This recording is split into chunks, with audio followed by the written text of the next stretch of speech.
Hello, my pleasure seekers, and welcome so much to today's episode. And I know I say this on every episode, but I'm so excited to have Hayley on today. It's so funny how the universe works, but I've known Hayley for many, many years, but met her once again yesterday. And here we are jumping quickly onto a podcast. And what I'm so excited for Hayley to be on today is she has birthed businesses as much as she's birthed children. She is an entrepreneur, a businesswoman, a female leader in her industry, and we talk all about today about being in your body and how to embrace your pure sexiness. So Hayley, thank you so much for joining me today. Thank you so much for having me. I really appreciate it, honey. Oh, you're so welcome. You're so welcome. So I obviously know quite a bit about your journey, but for anyone listening right now, how did you get to where you are today? Yeah, so a lot of people tell me that I'm known as the Duracell bunny. So we're no pun intended, I promise. Uh, but basically, it's my bad. So every time that I've only had two children, but every time I've had a child, I seem to have birthed a business at the same time. I'm a very busy person. So I've got two boys, Harrison and Zachary. And when I had Harrison, which was coming up to 3 years ago soon, that was when I started my first business. So I'm an online coach, fitness coach for people. And I started it off where I was still working for a company called British Airways, but it was during COVID times. So I was pregnant, grounded. What do I do? I'm going to open up my personal trainer business, which is for cabin crew, even though they couldn't fly. So anyway, got them all fit and everything. Was doing that for a fair while and loved it. Absolutely loved it. And then fell pregnant with my second child, Zachary, and decided I'm going to open another company, which was only 3 months ago, and it's called Empress Coaching, which is online coaching for women predominantly. So, and this one's a much more, I'd say, premium product as well. So, very exciting, and it's growing very fast. So, not many people can say they have a newborn and a newborn business at the same time. How do you manage that? Like, let's be realistic here, like you are a superwoman, but that's a lot on your plate. There is a receding hairline, honey. There it is happening. No, there's not. I even asked you yesterday about how good your hair looked. So, That's the back. That's all good. So yeah, it has its moments, I won't lie, but you have to be super organized. You need to live off a schedule, a routine. Nursery helps, and when they go to bed, that's when I work and everything. But also, really, like, we'll talk about it, I'm sure, in a bit more depth, but also taking that time also for myself as well, because that's one thing that a lot of working mums definitely neglect, which I really want to touch base on today. yeah, and I mean, so like, in what way do you have time for yourself? What do you actually do for your to fill up your own cup, I guess? Yeah, so obviously, being a personal trainer, yes, you work out, but Mm. that's not zoning out, is it? It's not chilling out. So now it's very much I book myself in for a full body massage every month. It's like a necessity. And I've recently been talking to a hypnotherapist. So I'm going to be doing some work with her, some meditation, stuff like that. So I really kind of have that mind body experience as well. And also trying to have some date nights with hubby if we can around it, making sure that we keep that connection between us, because if you don't have that connection with your partner, that's when it can all fall to shit, in all honesty. So it's so important, I would say.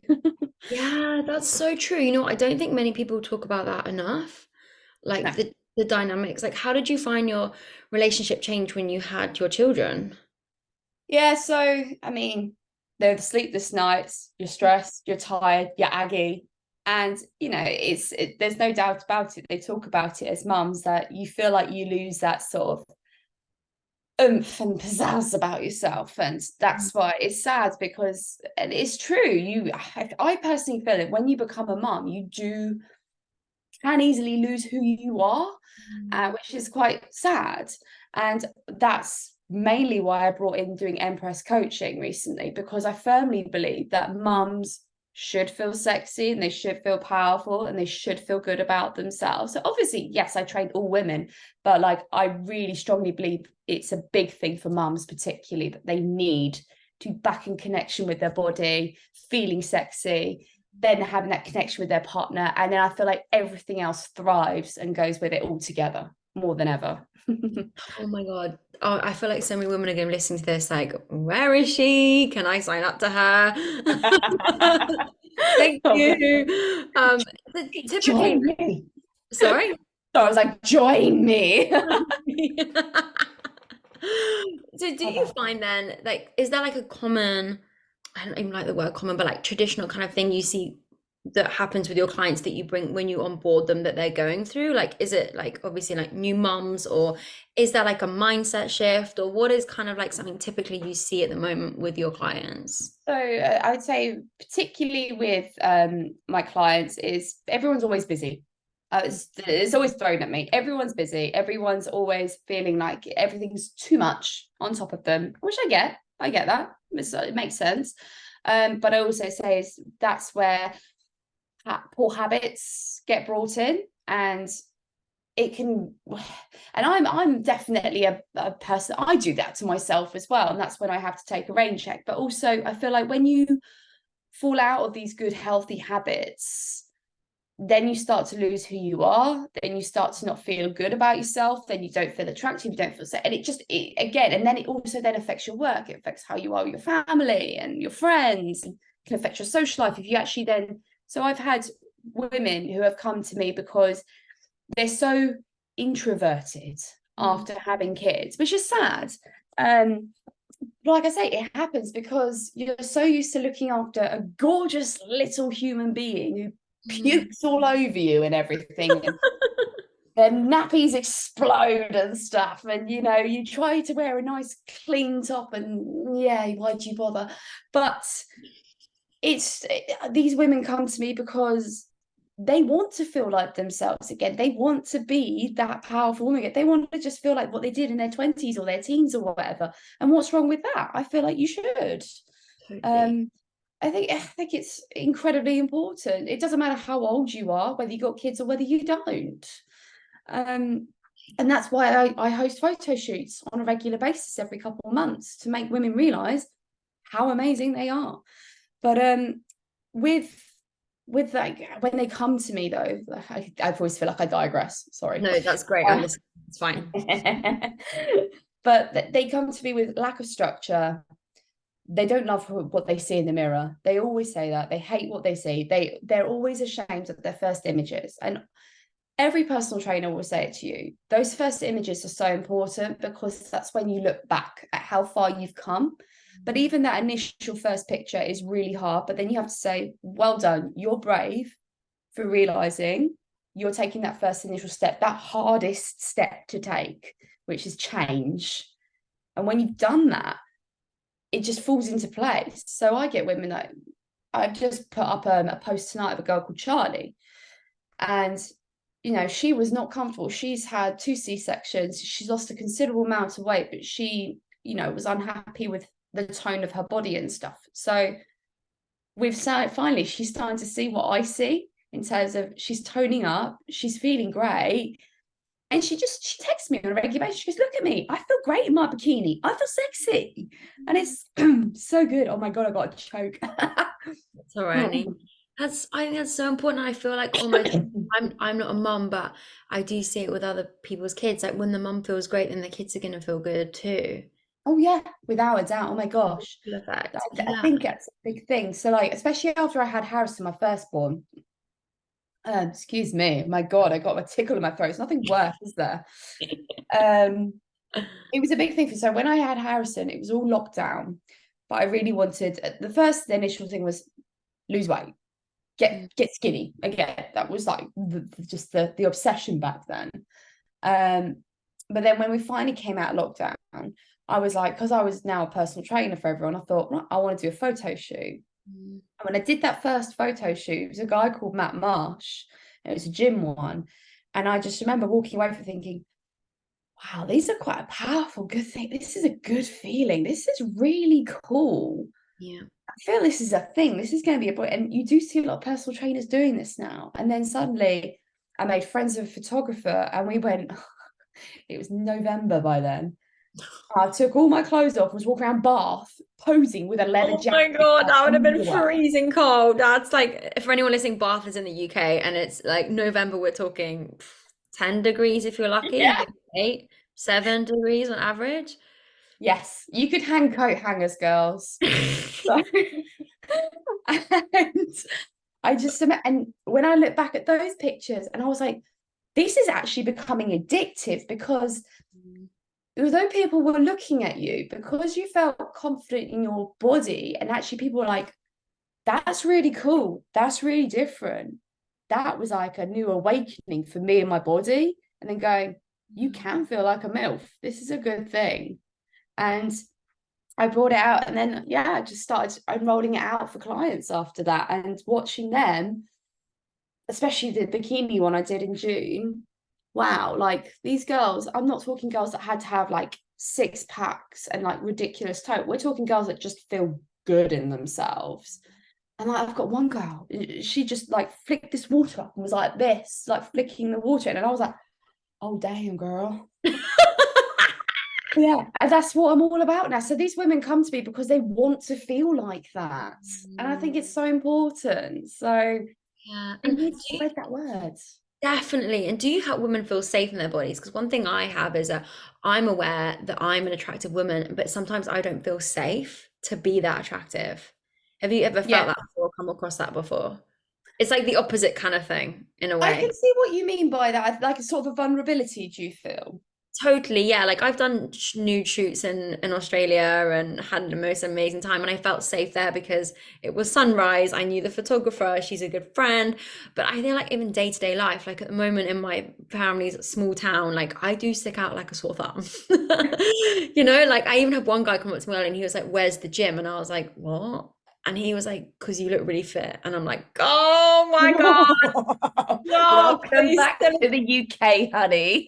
still exist." I was literally like, oh my God, like, what do you expect the response? But you know, I always say the same thing when a guy chats me up. I'm like, thank you, because that's a brave thing to do, right? I always say, like, that's Is. that's really kind of you. Thank you very much, but I'm not interested.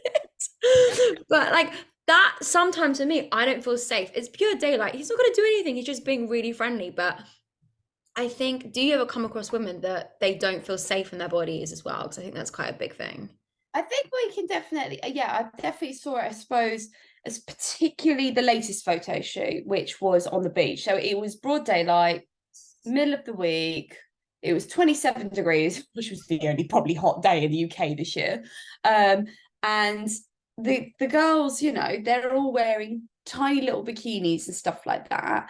And they're one girl, particularly, the one that I said about the flicking the water and everything, she was going at first like rabbit in headlights. I'm not doing this. I feel so vulnerable. I'm so scared. I can't do this. But having a group of us together and being like cheerleaders, it made them just relax. And you can see, because at the beginning of a photo shoot, everyone's like, Yeah, so that's really stiff, like, and they say yeah. smile, and you're like, Yeah. Or they say, because the other thing with photography, especially glamour photography, you have to like open your mouth but breathe through your nose. So it's like it's what? I've not been told that before. Open your yeah, mouth. or you stick your tongue at the top of your Oh mouth. yeah. Yeah. And trying to teach them that first, where they're being a bit vulnerable, bit awkward, they're like going, like breathing really heavy out their noses. I And can't wait for stuff. people to watch this video. Right, so just to let you know, so we're a really vulnerable situation. We've also got to do this tongue on your mouth and nose thing at the same time. But honestly, they do, bless them. They and I've been there. I've been vulnerable. I mean, Christ, last year when I did a different photo shoot, same photographer. I always use the same photographer now because we're really good friends. But he's got real sass and pizzazz about him. His name is Mac Freeman. If anyone ever wants to look him up on Instagram, and he makes you feel happy. He'll get down there and he'll spread his legs, goes pose like this, girls, and all of it, and he goes for it. and he's fantastic, but he just catches the girls in such a beautiful way. So what he does is when the girls feel that vulnerability, he'll switch the camera and go, here you go, look on the screen, that's you right now. And they go, wow. And suddenly you just see this confidence just rise, and then it's like, fuck everyone else, I'm going to do this for me, and it's the best. I have one client who was definitely feeling vulnerable not too long ago, and I think it was her partner was feeling the sense that she was doing so well that he was feeling now like, I don't want to say not paranoid, but almost like he was now disconnected from himself because she was doing so, and she looked so incredible in front of the camera. So you do get that as well, where then partners can be like, but that's when I feel like you're not in tune with your partner anymore. So Interesting, like how the whole dynamic shifts with exactly. almost it can be seen in the right way by the other partner of being like, right, well, I need to step up too, like Mm-hmm. great, I've got this sexy woman or man or unicorn on my shoulder, like cool, I'm gonna step up for this. Well, that's what I like to see. I mean, to be fair, Tom is a very patient man. This is my husband, for being with me because I do a lot of photo shoots, but he loves it now. And he goes, that's my queen, that's my woman, that's my girl and stuff. And that's what it's all about for all these girls out there. So we've got another gym one, which the girls have all opened up and said that they're willing to do it in their underwear and stuff like that, which is amazing, which is a taboo thing, I think, for our parents' generation to think you would stand in a gym, like a public gym, and be in your underwear. But I think it's getting more accepted now. People are finally accepting actually you should celebrate your body and like show it off. You work hard for it. It's your vessel. It's your vessel, right? And I also think like if there are going to be people that do judge, that's because that's their own demons and their own stuff, and actually they're not your people at the end of the day. And if you've got parents and things, of course, different generations kind of got to respect some of that, but equally, you got to do your own life, right? And have your own boundaries. So, Absolutely. yeah. Amen, sister. Amen, sister. And so what do you do afterwards with the program where say they're like buzzing, they're on fire, they're super confident with like how they maintain that confidence? Because sometimes you can have these amazing mentors. I know you're a big investor in mentors, and you're on this high, and then afterwards you're like, oh, where's Hayley? Yeah, literally like a cliff top. So this is the thing, which I'm glad that it's changing in the fitness industry now. So they are still around. I don't completely slag them off because, it's to do with aftercare.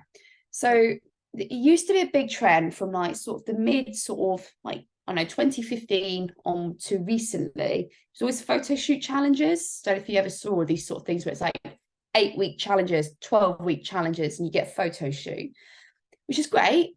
And everyone looks good. But then they just dropped that hat. And then it's like, what do I do? And I was one of those people. I did that back in, when was it? 2019, I did one. And I was just forgotten about. And you feel lost. You got yourself to a shape. You were like, I feel great now. Although I didn't like the process for that one. Different story. But it was just, so for me, what I do with my girls is I go, what's next? What should we do now? And I normally get them on more shoots, to be quite honest, because they love it. We just do different styles. We change it up. So last year we were on Harley Davidsons wearing leather and stuff like that. This year it was on a beach. Next year I'm thinking of like Mustangs and stuff like that. And yeah, lots of fun things. So switch it up, make it different. I've got the gym. I've got a Christmas style one coming up in November. Yeah, that one's going to be sexy. I'm excited. There's lots of fur. That's what I'm saying. Love a bit of fur. For anyone that's vegan out there, all respect that. I promise it's fake, guys. I promise it's synthetic fur. Oh my God. And you mentioned obviously about hypnotherapy, and I'm a huge advocate for hypnotherapy. I have been doing hypnotherapy myself for the last 5 weeks. Every week, and it brings up a lot of shit, but it's been a game changer for me. And I've now learned how to hypnotize myself, and I hypnotize. Yeah, not on purpose, but like, well, yeah, no, my hypnotherapist, and happily can put her in and share her with you. She when I sign people up, particularly therapists, and my big thing is like, how will you allow me to be better and have my own tools in my toolbox rather than rely on you long term? Because I think there can be like a codependency sometimes, with thinking you're not good without that person. And so she was like, I'm going to teach you how to hypnotize yourself. So I can now hypnotize myself, and I use her for like the big things that I want to look for, of like facilitating and holding space.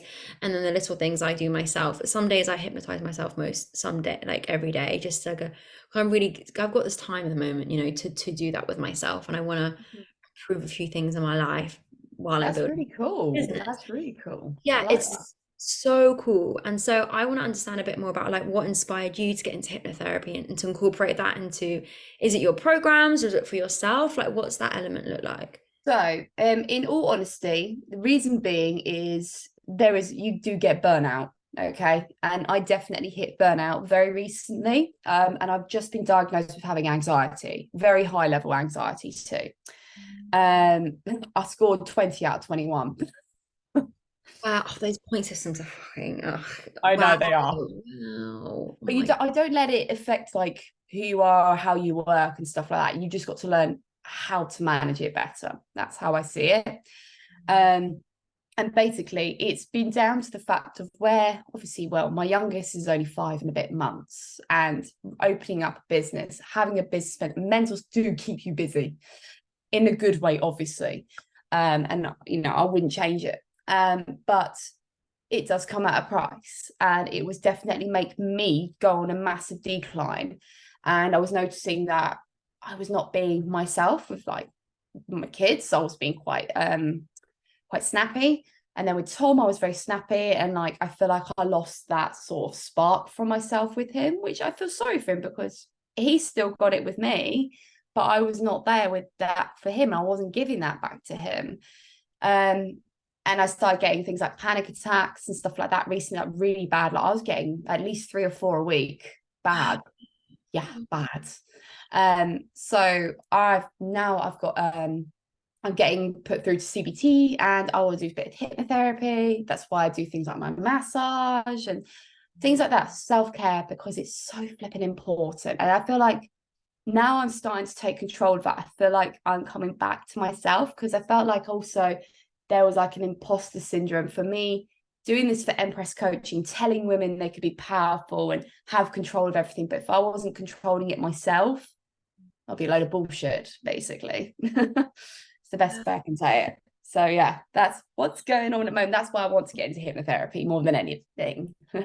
oh my, I can't wait to hear how you go with hypnotherapy. Like, and that's so vulnerable. So thank you so much for sharing that with me. I honestly had no idea. And I think it's so inspiring to hear people share that, because I think listeners can listen to you and put you on a pedestal, and be like, Hayley's amazing, but you're also a human, right? Like, Yeah, and yeah. we all go through emotions and feelings and things like that. And the more people I can recommend to do hypnotherapy, the better. Like CBT is very good as well. I feel like I kind of rinsed my poor CBT therapist for many years. But hypnotherapy is really good if you want to go deep into like the underlying things, and it can be like the tiniest things. But what I love about my hypnotherapy is I turn into this little girl when I'm talking. Mm. Um, and it's just really adorable. My inner child is just full on talking away, and it's actually really hilarious. So You sometimes recorded it. she records it, yeah, but I don't tend to listen to it. Yeah, But she records some of them. Other times she's like, I don't think your subconscious needs to hear this again. Like, we'll work through this and cool. go through it. But yeah, it's Wow. fascinating. But I would do say, like, afterwards, if you can, try and have an hour or two to yourself afterwards, because it can be really exhausting. Like, I try Okay. and do it late in the day so I could just sleep. But I know that's, yeah, just try and have We'll some do it before time. bedtime then. Yeah, literally, like put the boys to bed early if you can, or something, because it's exhausting. And I sleep like 10, 12 hours afterwards, because your brain is rewiring all these Wow, that's the things. point.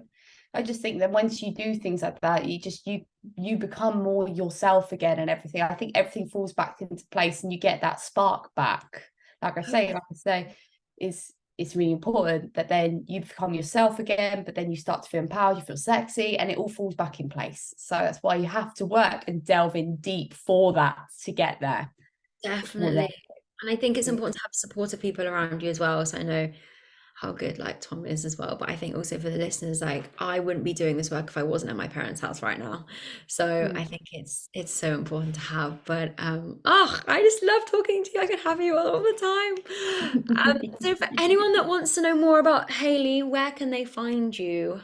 Okay, best place to contact me currently is if you go on Empress, EMPRESS _ Chatterton, CHATTERTON, Empress _ Chatterton on Instagram. That's the best way to get hold of me right now. But I am currently hosting until the end of the month a free bikini trial, which is basically where everyone gets to use my coaching app. They get their own nutrition guidance, they get a workout plan to follow to make them feel sexy and feel strong within 4 weeks. So definitely look into it. Empress Chatterton. Okay, I'll put that all in the show notes for anyone wanting to follow. And just out of interest, where did the name come from, Empress? Like, what was there any inspiration? Because I didn't want to sound too corny and stuff and say like queen or yes queen or anything like that, because I think it's overused. Agreed. Yeah. And so I was like looking up names for female leaders and things, and then I was like, oh, there's Empress, and then I was like, press, like a press up or a chest press or an overhead press. I was like, oh, let's go for a Empress, and that works out quite nicely. So yes, I was like, I wanted to say that means like powerful women. And then when I started thinking of it, I then thought about the imagery that I wanted. And this is when I've got friends who's a graphics designer, and she designed my logo for me, which I said I wanted to have Wonder Woman vibes, but she needs to be holding a barbell and have a crown on, please. This creativity is insane. I love this. Try my best. This is as imaginative as it gets, unfortunately, with me. This is amazing though. I didn't even think Empress, like I'm impressed by the pun, Thank you. by the Empress. Thank you. Thank you. Yeah. What was it? I was gonna say, it was the other thing I forgot to mention also, was because obviously I listened to your previous podcast or your latest podcast just now, and talking about getting in touch with your being feminine and your femininity again. And I do firmly believe that if you're in a good place with your body, both through nutrition, mental health, but also physical health, I think that femininity is where that can then take place and come in. You can have that leadership role and feel empowered and a leader when you're, bossing it in the gym or at work or whatever. But then because you feel that power and you feel that sexy, that's when you can make that transition to then become the feminine and then take that role with your loved one. That's how I felt. Love that. And I also think like for single women, men, whatever the terms are, I also think it's if you feel good in your body, you do tend, if you're looking to date, to attract someone that has the same values, going back to the point around the woman you had earlier who was growing and becoming stronger and her partner was intimidated. I think when you're dating and you're meeting new people, you want to meet people that are at that level as well as you, because then you just keep growing and motivating each other. So on the same vibration, as they call it, you need to be on the same person, on the same vibration, high frequency with you. Exactly. I love that. I love talking about vibrations in many ways. I was thinking of changing the show to Good Vibrations, but it's already been taken because I'm gonna do a big rebrand, but I don't know what the name is yet. But I was looking earlier and I was like, Good Vibrations, and then it's been taken. It's a mindfulness podcast. Never mind. Oh dear. But thank you so much, my honey, for joining today. And you are welcome. And yes, for everyone listening, I will put all the information in the show notes. And if there's anything that's triggered you, please reach out to me as always. I'm always here to support you and right behind you if you ever need to talk. And thank you for listening today, and I'll speak to you soon.